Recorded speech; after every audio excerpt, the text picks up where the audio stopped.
열심히 거주집을 마련하려고 보다 보면 내가 살고 싶은 지역이 명확합니다. 저기는 별로라고 생각했던 곳도 엄청나게 올라가는 걸 보면서 감정이 공포로 바뀌게 되죠. 집을 사고 싶다는 희망이 지금은 공포로 바뀌고 있어요. 작년 말부터 실제로 그렇게 되고 있습니다. 지금 근처 부동산에 나가보세요. 집을 볼 수가 없습니다. 사려고 하는 사람은 많고 파는 사람이 적으니 이런 현상이 일어나는 거예요. 오늘은 제가 2013년 집 사면 바보라는 시기에 집을 사서 상승을 경험하고 21년 최고점에서 아주 비싸게 산 뒤 추락을 해본 12년의 부동산 투자 경험을 바탕으로 부동산 시장이 어떻게 달라질지에 대해서 말씀을 드려볼까 합니다. 오늘 영상 끝까지 보시면 정부 정책이 왜 역효과를 낳았는지, 그리고 앞으로 어떤 지역이 오를 것인지 명확하게 보이실 겁니다. 영상 보시기 전에 좋아요 한번 부탁드려요. 바로 시작하겠습니다. 지금 서울 전역, 경기도 상급지까지 똑같은 일이 벌어지고 있어요. 집을 사려고 하는 사람은 넘쳐나는데 정작 살 수 있는 집이 없는 겁니다. 10.15 대책 이후 딱 2달 만에 서울 매물이 9만 개에서 6만 개로 줄었어요. 그것도 남은 건 아무도 안 사려는 물건만 남았습니다. 그런데 더 무서운 건 이게 이제 시작이라는 겁니다. 오늘 제가 왜 이제부터 부동산 판도가 완전히 뒤집힐 거라고 확신하는지, 그리고 여러분이 지금 당장 알아야 할 것들을 전부 다 말씀드리겠습니다. 자, 먼저 제가 지금 시장에서 느끼는 가장 큰 변화부터 말씀드릴게요. 시장의 감정이 욕망에서 공포로 바뀌고 있습니다. 무슨 말이냐면요, 2023년부터 2024년까지는 집을 가지고 싶어하는 욕망의 시장이었어요. 사람들이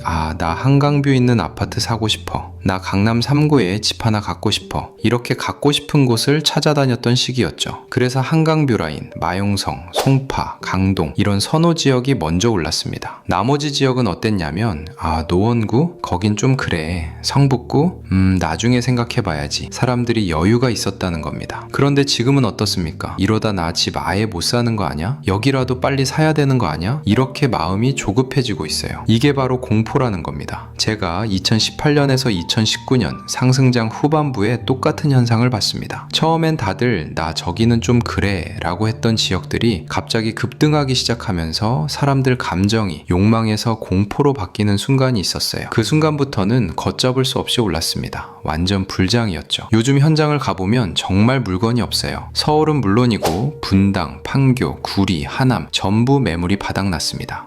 그나마 나와 있는 것들은 전부 1층, 비아파트, 상가주택, 아무도 안 사려고 하는 것들만 남아있어요. 좋은 층들은 다 사라졌습니다.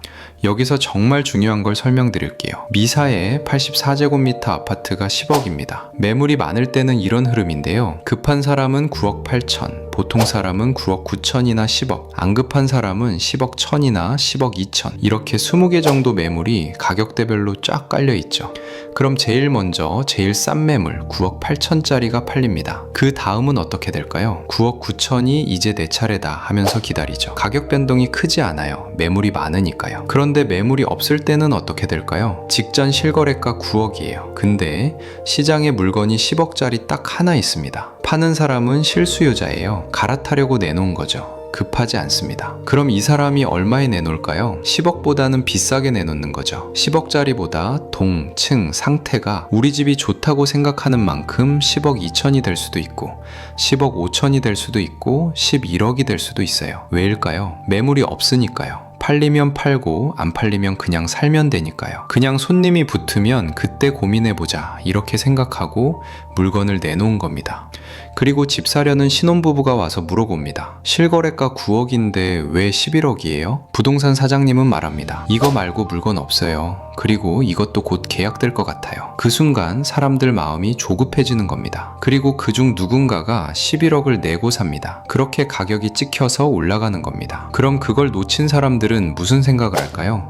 그때 샀어야 했는데. 이게 바로 공포가 시작되는 순간입니다. 그럼 왜 이런 일이 벌어진 걸까요? 바로 정부의 고강도 규제 때문입니다. 6월 27 대책, 9월 7 공급 대책, 그리고 10월 15 토지거래 허가구역 지정까지 정부는 집값을 잡으려고 정책을 내놨지만 사실 잡을 생각이 없습니다. 결과는 정반대가 됐으니까요. 6.27 대책으로 수도권 주담대 한도를 6억으로 묶었어요. 역대급 규제였죠. 처음엔 시장이 놀라서 거래가 끊겼어요. 급한 사람들이 물건 던졌고요. 그런데 그 물건들을 사람들이 다 받아냈습니다. 한두 달 지나니까 시장이 잠잠해졌죠. 정부가 생각했어요. 잠잠해졌네? 여기 여기서 한 번 더 세기를 박자. 그래서 2달 만에 9.7 공급 대책을 내놨습니다. 135만 호 공급. 그런데 서울 물량이 얼마였는지 아세요? 고작 2에서 3% 정도였어요. 사람들이 분석해보니까 서울엔 집이 없네? 그 순간부터 첫 번째 폭등이 시작됐습니다. 9월에 폭등이 시작되니까 정부가 10월 15일에 최후의 카드를 꺼냈습니다. 토지거래 허가구역 지정. 강남만 묶는 줄 알았죠? 서울 전역 플러스 경기도 12개 지역까지 다 묶어버렸어요.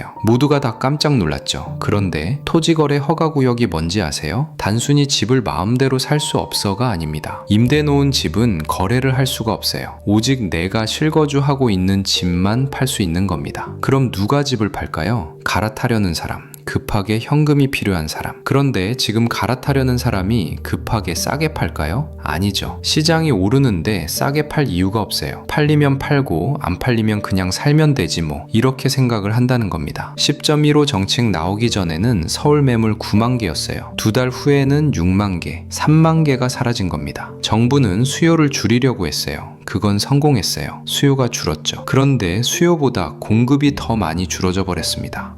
수요는 100에서 50으로, 공급은 100에서 20으로 더 큰 불균형을 만들어 버린 거죠. 강남은 원래 토지거래 허가구역이었어요. 사람들이 익숙하죠. 그런데 노원, 성북, 동대문은 처음입니다. 사람들이 패닉에 빠진 겁니다. 저가 지역일수록 더 심각해요. 왜? 구매력 있는 사람들이 많거든요. 전세 살던 사람들이 이제 사야 하나 하고 매매 수요로 바뀌어서 시장에 뛰어드는 거죠. 자, 그럼 지금부터가 핵심입니다. 이제부터 부동산 시장에 무슨 일이 벌어질까요? 부산도 땅이 없어요. 산과 바다뿐인 도시예요. 그런데 재개발, 재건축을 계속 승인해줬어요. 결과적으로 전월세가 10년 넘게 안정됐죠. 서울은 정반대예요. 땅은 없는데 재개발은 막고 입주 물량도 없어요. 2026년 서울 입주 물량은 역대 최저 수준입니다.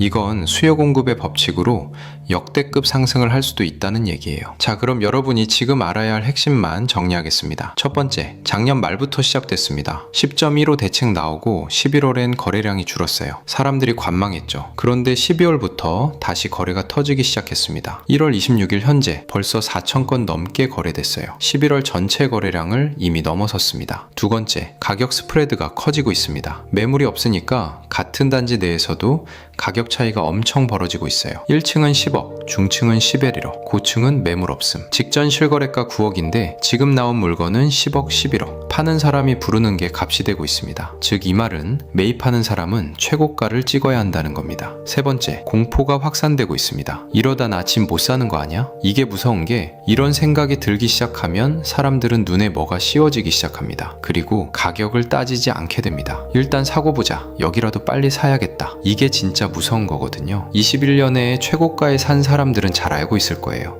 지금 현장에 나가보시면 그런 분위기입니다. 그리고 집을 갖고 계신 분들은 아실 거예요. 부동산에서 집 팔라고 엄청 연락 옵니다. 네 번째, 키 맞추기는 이제 시작입니다. 작년까지 안 올랐던 지역들이 이제 오르기 시작했어요. 그럼 다음은 어떻게 될까요? 그 지역 사람들이 팔고 위로 올라갑니다. 그러면 중급지가 다시 오르죠. 이게 반복되면서 전체가 올라가는 거예요. 이 부동산 사이클은 계속 반복됩니다. 그래서 내가 부동산을 소유한 상태에서 상승과 하락을 경험해야 다음 하락장에서 집을 사서 상승장에서 팔고 나올 수 있다고 얘기를 하는 겁니다. 제가 오늘은 2013년 집 사면 바보라는 시기에 집을 사서 상승을 경험하고 21년 최고점에서 아주 비싸게 산 뒤 추락을 해본 12년의 부동산 투자 경험을 바탕으로 가장 솔직하게 말씀드렸습니다. 핵심만 정리하면요. 첫째, 시장 감정이 욕망에서 공포로 전환 중입니다. 둘째, 정부 정책이 역효과를 냈습니다. 매물이 급감했어요. 셋째, 앞으로 본격적인 상승 가능성이 있습니다. 넷째, 키 맞추기로 전 지역 확산이 예상됩니다. 그렇다면 어떻게 해야 할까요? 저는 투자 권유를 하는 사람이 아닙니다. 앞으로의 시장을 함부로 예단하지도 않습니다. 다만